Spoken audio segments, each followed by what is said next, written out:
قال رسول اللہ صلی اللہ علیہ وسلم الدین النصیحہ قلنا لمن یا رسول اللہ قال للہ ولکتابہ ولرسولہ ولأئمة المسلمین وعامتہم رواہ مسلم۔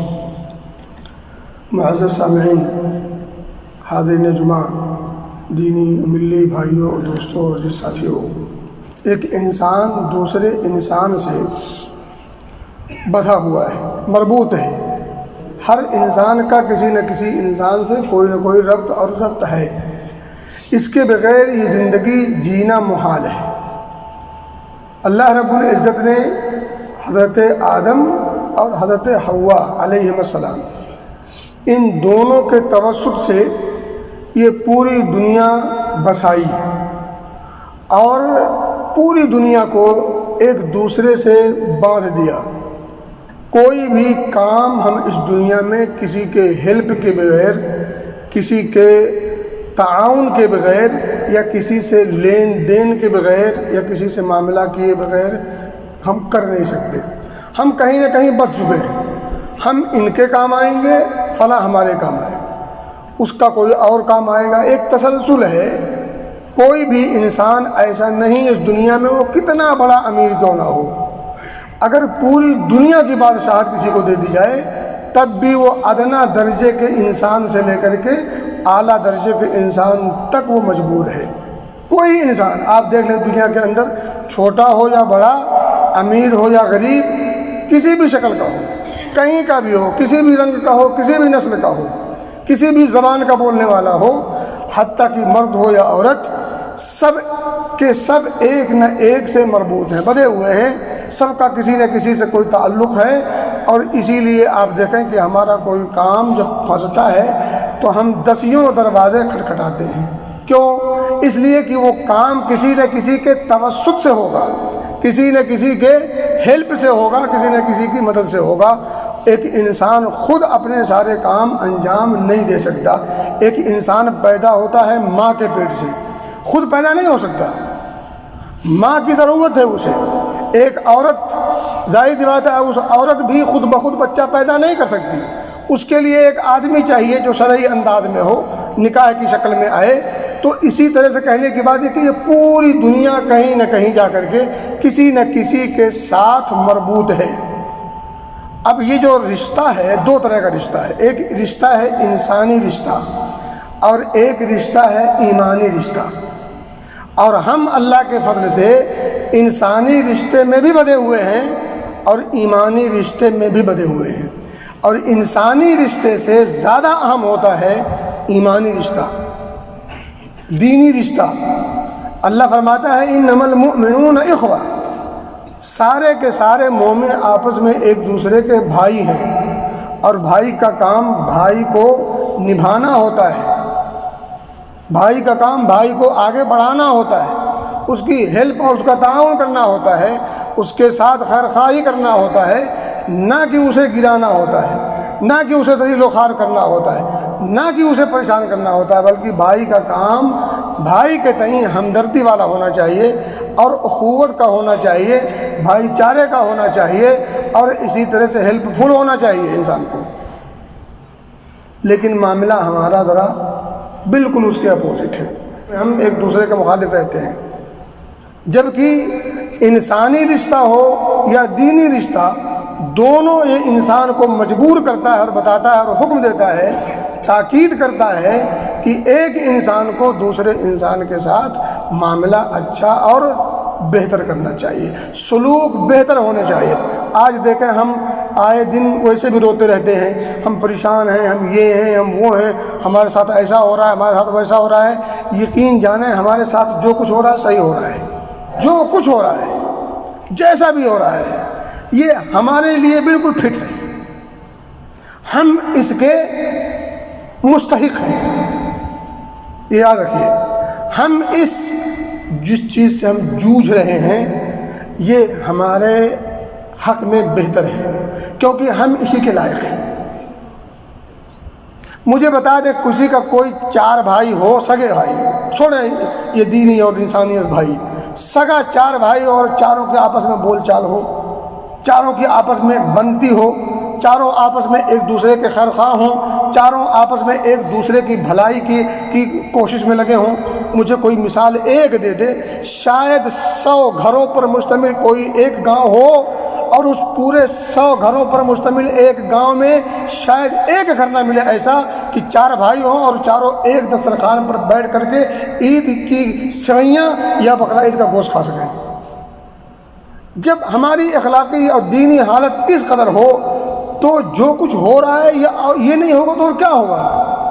بہرحال میں آپ کو ایک جھلک دکھانا چاہتا ہوں کہ ایک انسان کو دوسرے انسان کے ساتھ اور ایک مسلمان کو اپنے مسلمان بھائی کے ساتھ، یہ تو بڑی اونچی چیز ہے، کیسے ہونا چاہیے میں ایک جھلک دکھاؤں گا آپ کو۔ میرے بھائی، نبی اکرم صلی اللہ علیہ وسلم نے ایک بار ایک جملہ فرمایا چھوٹا سا، الدین النصیحہ، دین نام ہے خیرخواہی کا، دین نام ہے ایک دوسرے کے ساتھ بھلائی کا، دین نام ہے ایک دوسرے کے ساتھ اچھا اخلاق اور اچھا برتاؤ کرنے کا، دین نام ہے کسی کے نقصان پہنچانے کا نہیں، دین نام ہے اپنے سامنے والے کا نفع پہنچانے کا، ہر ممکنہ کوشش کر کے سامنے والے کے مسائل کو حل کرنے کا، ہر ممکنہ کوشش کر کے انسان ایک دوسرے کا تعاون کرے، یہ نام ہے دین کا، الدین النصیحہ۔ صحابہ پوچھتے قلنا لمن یا رسول اللہ، اے اللہ کے رسول صلی اللہ علیہ وسلم، یہ خیرخواہی ہم کس کے ساتھ کریں گے؟ کس کے ساتھ کرنا ہے یہ برتاؤ، اچھا اخلاق کا مظاہرہ کرنا ہے، اچھے سلوک کا مظاہرہ کرنا ہے، کس کے ساتھ؟ لمن یا رسول اللہ، قال، تب آپ نے فرمایا، گنایا، للہ، فیل، یقین جانا ہم فیل ہیں۔ اللہ کے ساتھ خیر خواہی کرنا، ایک انسان نماز نہ پڑھے وہ اللہ کا خیر خواہ ہو سکتا، اس کے ساتھ اچھا برتاؤ کر سکتا؟ ایک انسان توحید کی فکر نہ کرے وہ اللہ کے ساتھ اچھا ویوہار اور برتاؤ سلوک کیسے کر سکتا؟ اللہ نے کسی چیز سے منع کیا ہو اور ہم اس سے رکنے کے لیے تیار نہ ہو، یہ اللہ کے ساتھ اچھا ویوہار ہوگا، اچھا برتاؤ ہوگا؟ اللہ کسی چیز کا حکم دے ہم اس کو ماننے تیار نہ ہو، یہ اچھا برتاؤ ہے؟ فیل ہے ہم، فیل۔ آپ نے فرمایا للہ ولکتابہ، اس کی کتاب کے ساتھ خیر خواہی۔ آپ مجھے بتائیں اس کی کتاب قرآن کے ساتھ ہم کس حد تک خیر خواہی کرتے ہیں؟ یہ فیصلہ کر لیں ہم، آپ مجھ سمیت ہم سب فیصلہ کر لیں، اللہ کی اس کتاب کے ساتھ ہم کتنا اپنا وقت دیتے ہیں، کتنا ٹائم ہم صرف کرتے ہیں اس کتاب کے پڑھنے میں، اس کتاب کے سمجھنے میں، اور پھر اس کتاب کے اندر تدبر اور غور و فکر کرنے میں، اور پھر ان تمام چیزوں کے کر لینے کے بعد اس پر عمل کرنے میں ہم کس حد تک اپنے آپ کو پاتے ہیں، یہ فیصلہ کرنے کی ضرورت نہیں، فیصلہ ہو چکا ہے، فیل ہیں ہم۔ للہ ولکتابہ ولرسولہ، اس کے رسول کے ساتھ، نبی محترم صلی اللہ علیہ وسلم کے ساتھ بھی خیر خواہی کرنی ہے۔ کیا خیر خواہی کرنی ہے؟ آپ کے سارے احکام کو بجا لانا ہے۔ یہ بجا کب لائیں گے؟ جب پڑھیں گے سمجھیں گے تب تو، نہ ہمیں پڑھنے کی فکر ہے نہ ہمیں سمجھنے کا کوئی تعلق ہے، تو جب ہم پڑھتے بھی نہیں سمجھتے بھی نہیں، اس لیے ہم عمل بھی نہیں کرتے، خواب خرگوش مست عیش بس، اس کے علاوہ ہمیں کسی اور چیز کی فکر نہیں ہے۔ للہ ولکتابہ ولرسولہ ولأئمۃ المسلمین، مسلمانوں کے جو امراء ہوں، جو حکمراں ہوں، جو سلاطین ہوں، یا جو رعایا کے حاکم ہوں، ان کے ساتھ بھی خیر خواہی، بغاوت نہیں کر سکتے آپ، ان کی سمع و طاعت کرنا آپ پر فرض و ضروری ہے، ان کی طرف سے جاری کردہ احکام و فرامین کو فالو کرنا ضروری ہے، الا یہ کہ وہ شریعت کے صریحی خلاف ہو۔ اگر کفر بواح یعنی صریحی کفر نہ کریں اور اس کا حکم نہ دیں تو آپ کو اس کی اطاعت اور اس کی بات ماننا سننا ضروری ہے۔ کس حد تک ہم کرتے ہیں سوچ لیں۔ وعامتہم، اور عام مسلمانوں کے ساتھ، عام مسلمانوں کے ساتھ خیر خواہی۔ اب ایک ایک کڑی اگر ہم پڑھتے جائیں تو ایک مکمل ایک مضمون ہے، مکمل ایک خطبہ ہوگا، لیکن بہرحال اگر سرسری طور پر ہم اس کو اندازہ کرتے ہیں، نتیجہ نکلتا ہے کہ ہم اس ساری چیزوں میں پھیل ہیں۔ تو کیا اب ہم پھیل ہی رہیں گے؟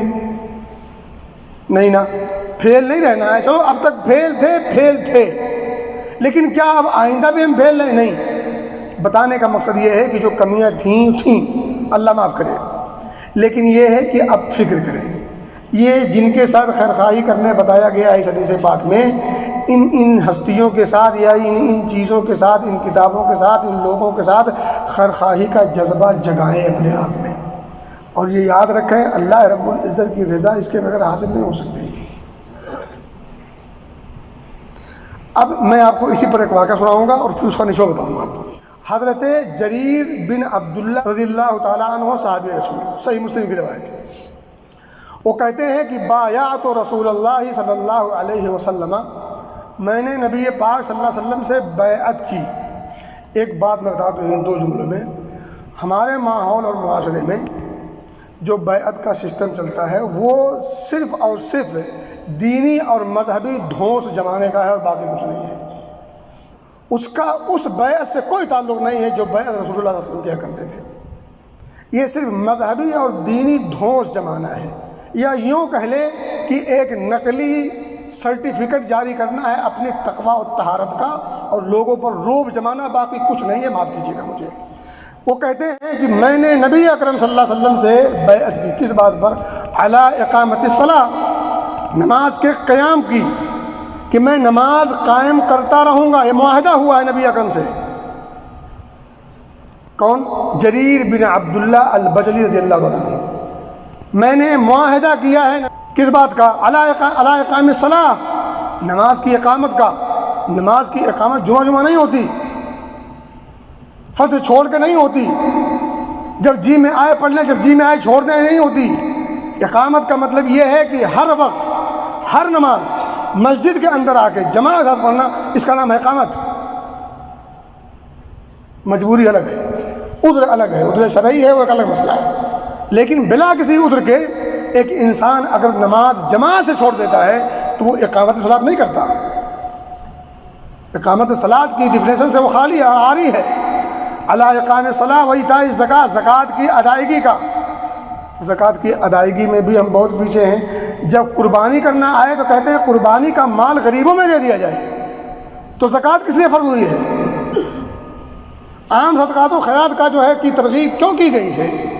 غریبوں کے حقوق الگ ہیں اور دیگر جو شرائع اسلام ہیں وہ الگ ہیں۔ قربانی کرنا مستقل ایک عمل ہے اور غریبوں کی خبر گیری کرنا مستقل ایک عمل ہے، اس عمل کو گڑبڑ نہ کیا جائے۔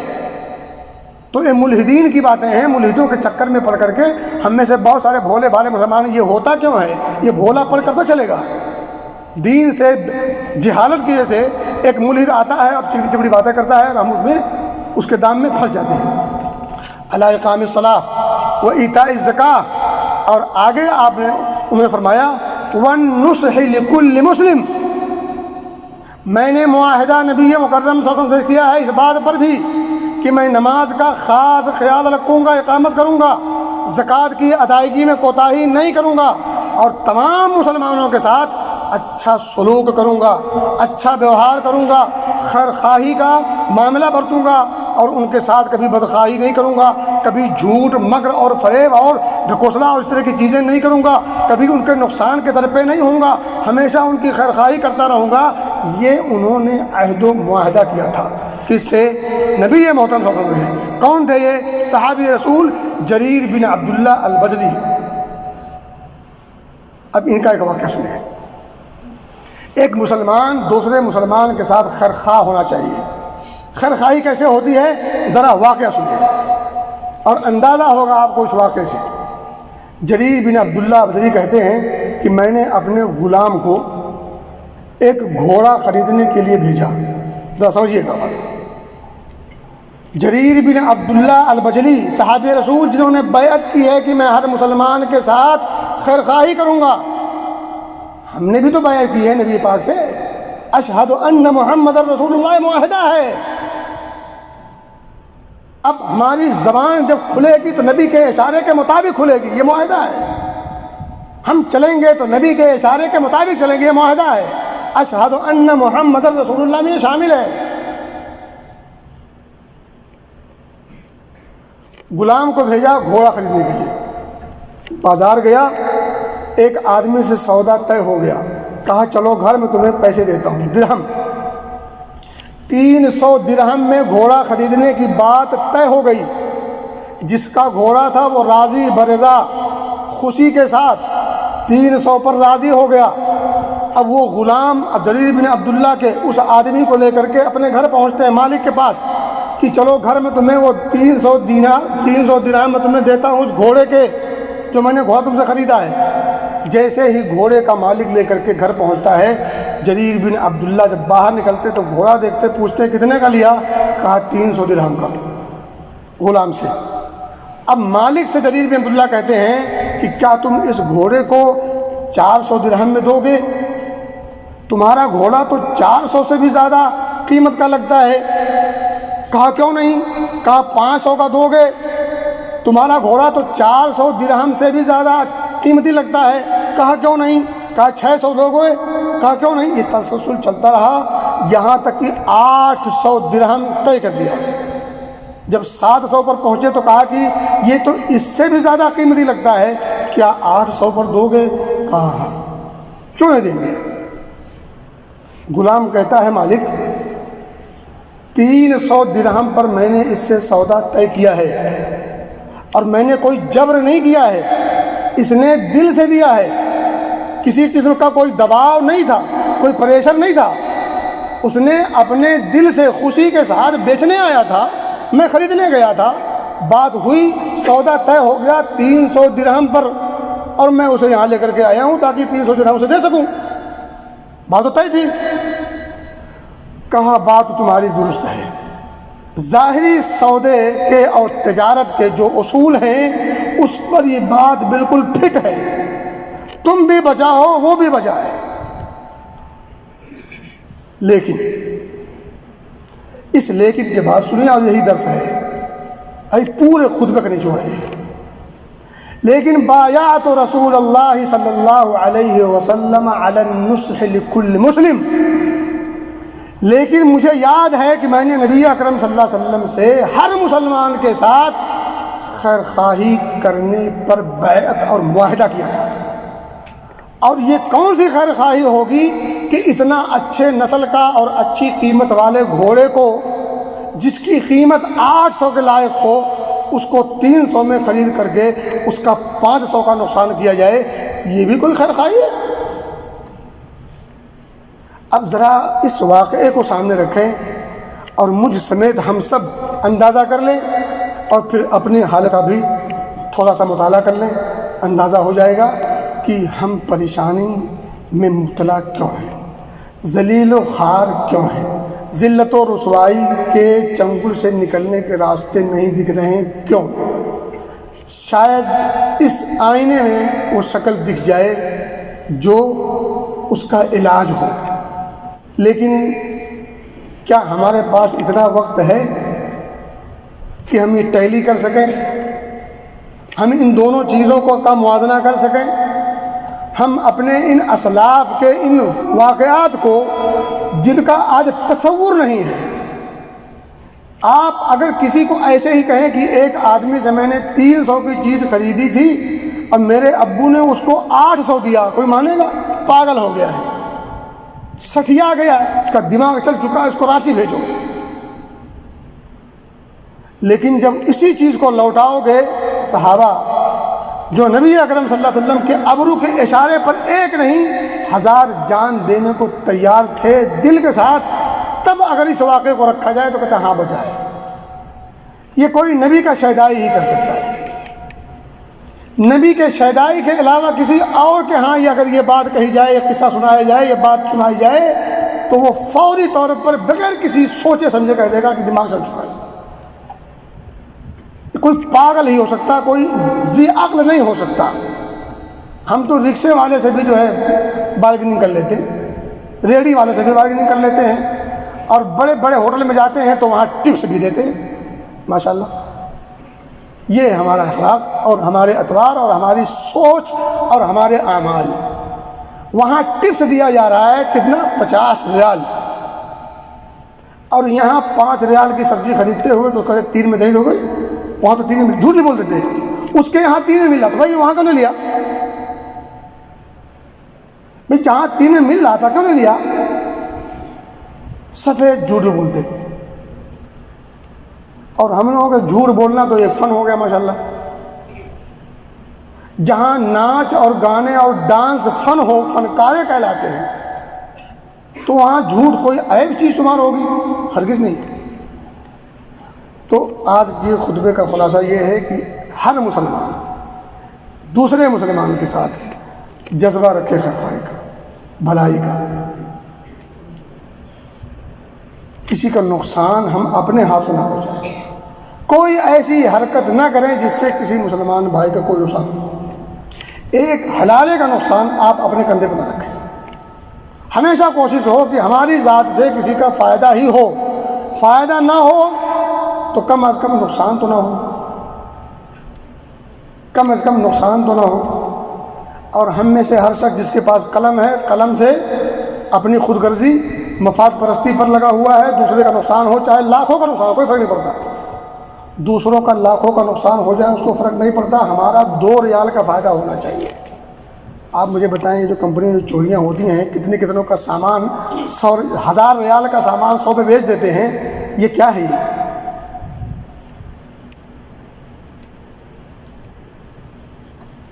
آپ نے 100 ریال کے حصول کے لیے 1000 ریال کا خراب کیا ہے؟ کبھی سوچا اس کو؟ رب کی بارگاہ میں اگر کھڑے ہو کر کے سوال، اگر کیا حقیقت میں سوال ہوں گے، اس سوال کا جواب ہے آپ کے پاس، ہمارے پاس؟ اس کی بھرپائی کے لیے کوئی انتظام ہے؟ اس 100 ریال کے حصول کے لیے جو آپ نے 1000 ریال کا نقصان کیا کمپنی کا یا حکومت کا، آپ مجھے بتائیں، جب حکومت وہاں آپ کے سامنے کھڑی ہوگی اور آپ سے اس چیز کا جو آپ نے خراب کیا ہے بیچنے کے لیے، اس چیز کے بارے میں جب آپ کے ساتھ سوال ہوگا، آپ کے پاس صرف کچھ اعمال ہوں گے، اور ہم کس قدر اعمال کرتے ہیں یہ ہمیں اور آپ کو اندازہ ہے۔ ہمارے پاس اعمال تو ہوں گے مگر بد ہوں گے، برے ہوں گے۔ اچھائی والے اعمال، ثواب نیکی جو ثواب کم ہوں گے، اور ہوں گے جو بھی ہوں گے ٹوٹے پھوٹے، وہی آپ کے پاس ہوں گے۔ اب اگر کھڑی ہو گئی کمپنی آپ کے سامنے، کھڑی ہوگی، سفارش چلے گی وہاں؟ اس سے کوئی والا آ کے آپ کی سفارش کرے گا؟ اگر وہاں بھی کوئی انتظام ہے تو ٹھیک ہے، کیجئے، کوئی بات نہیں۔ لیکن حقیقت یہ ہے کہ وہاں سب کی سب پریشان ہوں گے۔ نفسی نفسی، اللہم سلم اللہم سلم، یہ الفاظ نبیوں کی زبان سے نکلیں گے۔ انبیاء کہیں گے اللہ بچا، اللہ مجھے اپنی پرواہ۔ انبیاء اپنی پرواہ کی ندا لگائیں گے، اور کیا ہم وہاں کسی کو اپنا پرسان حال پائیں گے؟ میرے بھائی ہرگز نہیں پائیں گے۔ اس لیے ہوش کے ناخن لیجیے، اس دنیا کی چمک دھمک میں، اس کی زیب و زینت میں اپنے ایمان کا سودا نہ کیجیے۔ سوکھی روٹی کھا کے گزارا کر لیجیے، یہ بہتر ہے بنسبت مرغ مسلم کے، کیونکہ یہ جو جسم انسانی ہے، چاہے مرغ مسلم کھائے کے نشو و نما پائے، چاہے سوکھی روٹی کھا کے، مرنے کے بعد جانا دونوں کو ہی ہے۔ من و من مٹی کے نیچے دونوں کو دبایا جائے گا۔ جس نے مرغ مسلم کھائی ہے، بریانی کھائی ہے تازی وہ بھی، اور جس نے باسی اور روکھی سوکھی روٹیاں کھائی ہیں وہ بھی، دونوں کا انجام موت کے بعد من و من مٹی کے نیچے ہی ہے۔ بہرحال اللہ سے دعا ہے کہ اللہ ہمیں سمجھ کی توفیق دے، اور ہم سب کو ایک دوسرے کے ساتھ خیرخواہی کی زبان رکھنے کی توفیق دے۔ اللہ ہم سب کو بدخواہی سے بچائے، اور ہمیں اپنے حالت زار پر غور و فکر کرنے کی توفیق دے۔ آمین۔